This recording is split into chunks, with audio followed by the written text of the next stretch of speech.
नमस्कार दोस्तों, स्वागत है आप सभी का स्टॉक मास्टर्स के इस नए वीडियो में।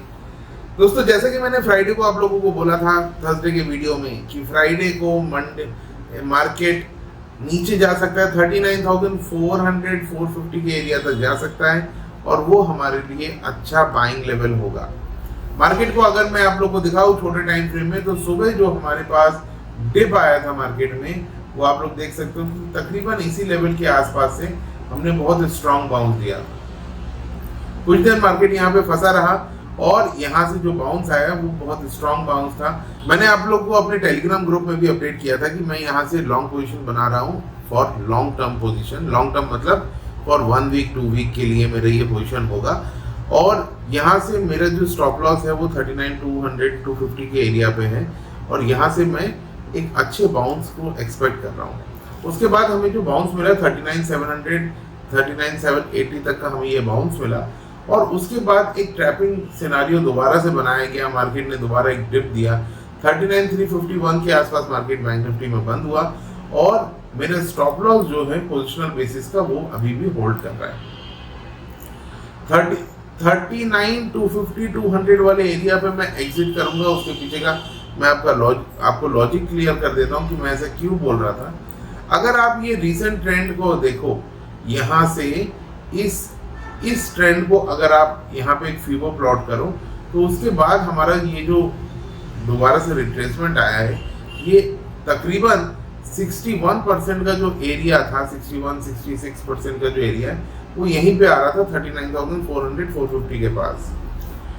उसके बाद मेरा जो स्टॉप लॉस है 78% पे मैंने लगाया हुआ है और मैं ये बाउंस एक्सपेक्ट कर रहा हूँ यहाँ से कि ये जो ट्रेंड का रिट्रेसमेंट है ये दोबारा से कंटिन्यू हो जाएगा।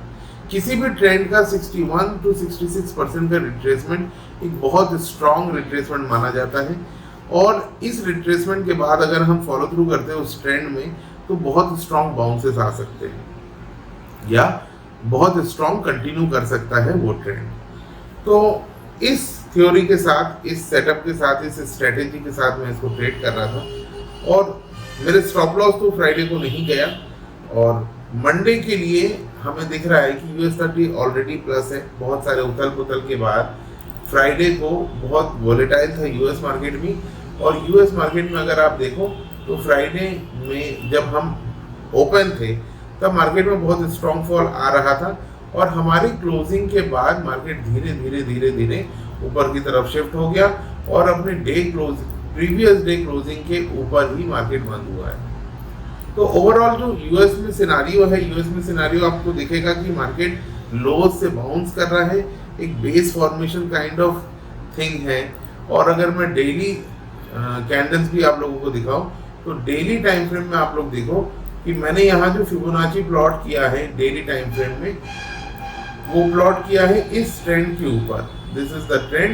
ये जो ट्रेंड था पूरा, ये अपसाइड ट्रेंड, इसमें अगर मैं फिबोनाची प्लॉट कर रहा हूँ तो हमने बहुत इंपॉर्टेंट एरिया से बाउंस किया है, दैट इज 50% वाले एरिया से, जिसको कि मैं बार बार आप लोगों को वीडियोस में बोल रहा था 31,750 के एरिया को हम होल्ड कर रहे हैं।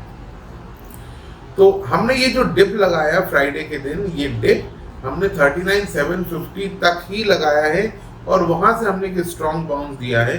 अगर आप डेली कैंडल देखो, एक बहुत जबरदस्त स्ट्रॉन्ग हैमर कैंडल बना है और ये शो कर रहा है कि बायर्स शिफ्ट हो रहे हैं ऊपर की तरफ।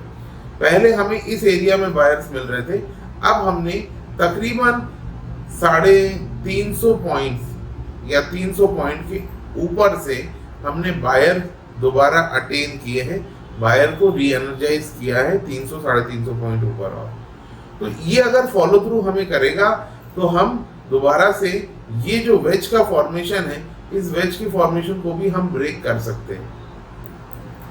Okay, another thing in US market कि अगर आप देखो यही सिमिलर पैटर्न मैं आपको हमारे इंडियन मार्केट निफ्टी में भी दिखाऊंगा कि हमने ये ब्रेकआउट दिया, ब्रेकआउट के बाद एक प्रॉपर रिटेस्ट नहीं हुआ था, ये प्रॉपर रिटेस्ट हुआ है विथ राइट रिट्रेसमेंट। 50% का रिट्रेसमेंट हुआ है इसमें, इस ट्रेंड के बाद, इस ब्रेकआउट के बाद। और यहाँ से अगर हम कैरी ऑन करते हैं तो ये जो लेवल है, जिस लेवल को हमने ब्रेकआउट देने के बाद रेजिस्टेंस लिया है, इस लेवल को हम इजीली ब्रेकआउट दे सकते हैं दोबारा से, और यहाँ से हमें एक बहुत स्ट्रॉन्ग ट्रेंड मिलता है ऑन पोजिशनल बेसिस। अगर हमें मार्केट, मैं ये भी अगर कहूँ कि मार्केट में बहुत स्ट्रेंथ नहीं है, तो उसके बाद भी मुझे एक्सपेक्टेशन है कि यूएस मार्केट दोबारा से आपको दिख सकता है 34,250 के आसपास की एरिया में जल्द ही, बहुत ज़्यादा शायद टाइम नहीं लगेगा, क्योंकि मार्केट ने ये जो बेस फॉर्म कर रहा है इसमें काफ़ी टाइम स्पेंड किया है, तो जो अक्यूमुलेशन का टाइम है वो बहुत स्ट्रॉन्ग रहा, और जब ये जाएगा डिस्ट्रीब्यूशन की तरफ तो बहुत स्ट्रॉन्ग रैली आपको मिल सकती है, क्विक रैली आपको मिल सकती है। अगर मैं निफ्टी में दोबारा से आप लोगों को लेकर चलूं, तो निफ्टी में आप लोगों को ये चीज दिखेगा कि निफ्टी में हम अभी भी अपने बेस के आसपास ही है। हमने जो ये ट्रेंड लगाया है, ये जो रीसेंट ट्रेंड है, उस रीसेंट ट्रेंड के 78% के आसपास से हमने बाउंस किया है। ये निफ्टी में मेरा स्टॉप लॉस होगा अगर मैं 61% के रिट्रेसमेंट को ट्रेड कर रहा होता तो। ओके, तो इम्पोर्टेंट लेवल मेरे लिए निफ्टी में है 16,900 का लेवल।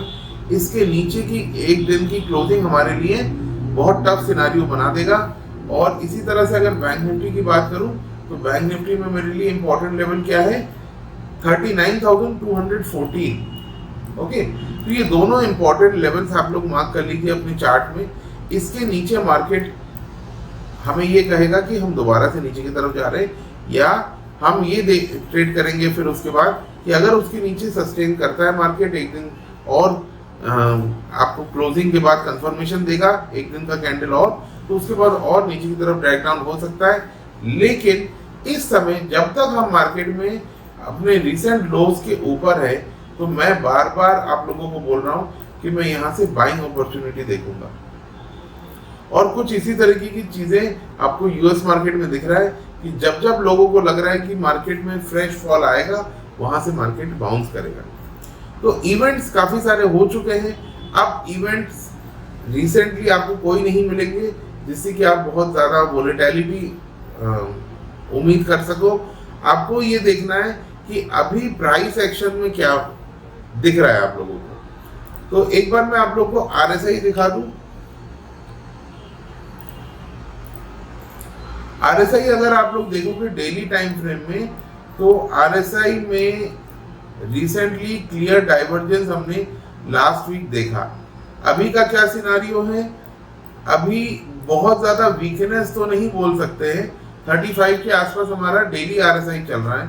और वीकली की अगर बात करें तो वीकली अभी हम 38 के आसपास है। ओके, तो वीकली में भी काइंड ऑफ डाइवर्जेंस तो नहीं बोल सकते। तो निफ्टी में चाहे डेली टाइम फ्रेम हो या वीकली टाइम फ्रेम हो, अभी आरएसआई के थ्रू बहुत क्लियरिटी नहीं देखने को मिल रही है। जिस तरीके की लास्ट वीक में हमें डाइवर्जेंस दिख रहा था और बाउंस हमें दिख रहा था। बैंक निफ्टी में अगर देखें तो बैंक निफ्टी में अभी भी कुछ डाइवर्जेंस का सिनारियो आप लोगों को दिखेगा अभी भी। ओके, बट बहुत ज़्यादा क्लियर नहीं है डेली टाइम फ्रेम में, और वीकली टाइम फ्रेम में भी बहुत ज़्यादा क्लियरिटी नहीं है। सिर्फ बैंक निफ्टी में एक इम्पॉर्टेंट चीज़ है जो मैं आप लोगों को दिखाना चाहूँगा कि पोस्ट कोविड पीरियड अगर आप लोग देखो, कोविड के बाद का ये जो अपमूव आपने पूरी रैली आप लोगों ने देखी, इस रैली में एक ट्रेंड लाइन अगर मैं ड्रॉ करूं जो कि हर डिप को पॉइंट आउट करके मैंने बनाया है, इस ट्रेंड लाइन को ऑलमोस्ट हम एक बार टेस्ट कर चुके हैं। और मार्केट अगर इस ट्रेंड लाइन के हिसाब से देखा जाए तो बॉटम एरिया में है। यहाँ से शार्प बाउंसेस हमें मिले हैं। जब जब हम इस ट्रेंड लाइन के पास आए हैं हमें बहुत स्ट्रॉन्ग बाउंसेस मिले हैं। ओके, तो ओवरऑल कंडीशन जो है अभी भी हम एक इम्पॉर्टेंट एरिया के आसपास है। इस ट्रेंड लाइन को, इस हॉरिजॉन्टल लेवल को अगर हम होल्ड करते हैं तो मार्केट में बहुत इंपॉर्टेंट और अच्छे बाउंसेस आएंगे, क्योंकि यहाँ से मार्केट दोबारा से बुलिश हो सकता है। या अगर मैं पोजिशनल बेसिस में बुलिश भी ना बोलूँ तो यहाँ से आपको स्ट्रॉन्ग बाउंसेस मिल सकते हैं। रेस्ट अभी ये जो वीक होगा ये एक डिसाइडिंग वीक होगा, क्योंकि अगर आप वीकली टाइम फ्रेम का कैंडल देखो तो आपको दिखेगा कि हमने एक doji kind of candle bank Nifty में बनाया है और निफ्टी में भी कुछ स्पिनिंग बॉटम जैसा कैंडल हमने बनाया है। तो जो सेलिंग और बाइंग प्रेशर था दोनों ही कैंडल्स में तकरीबन इक्वलेंट है और यहाँ से एक ग्रीन कैंडल में अगर नेक्स्ट कैंडल कन्वर्ट होता है तो यहाँ पे ये कंफर्मेशन आने लगेगा कि हम यहाँ से बाउंसेस कर रहे हैं। शार्प बाउंसेस भी हो सकते हैं, उसके लिए भी तैयार रहिए। और अगर यहाँ से सेलिंग आती है तो मैं उसकी तरफ नहीं होऊंगा, मुझे सेलिंग की तरफ जाने के लिए ज़्यादा स्ट्रॉन्ग कंफर्मेशन चाहिए। बाइंग के लिए मैं इजीली ट्रेड करना पसंद करूँगा, जैसे कि मैंने ऑलरेडी पोजीशन अपनी बना के रखी है। तो I am bullish from here जब तक हमारे रीसेंट लोज ब्रेक नहीं होते। आशा करता हूँ दोस्तों आप लोगों को ये वीडियो पसंद आया होगा और अगर मेरे वीडियोस आप लोग को अच्छे लग रहे हैं तो प्लीज़ वीडियोस को लाइक करें, क्योंकि आप लोग की लाइक की बहुत ज़रूरत है। आप लोगों का प्रोत्साहन ही हमें एनर्जी देता है कि हम इस तरह के वीडियोस आप लोग के लिए लेकर आए। और चैनल को सब्सक्राइब करना ना भूलें दोस्तों। प्लीज़ उन लोगों तक भी ये वीडियो फॉरवर्ड करें जिनको टेक्निकल एनालिसिस के थ्रू ट्रेडिंग करनी है और जो मार्केट में सीखना चाहते हैं। नमस्कार दोस्तों।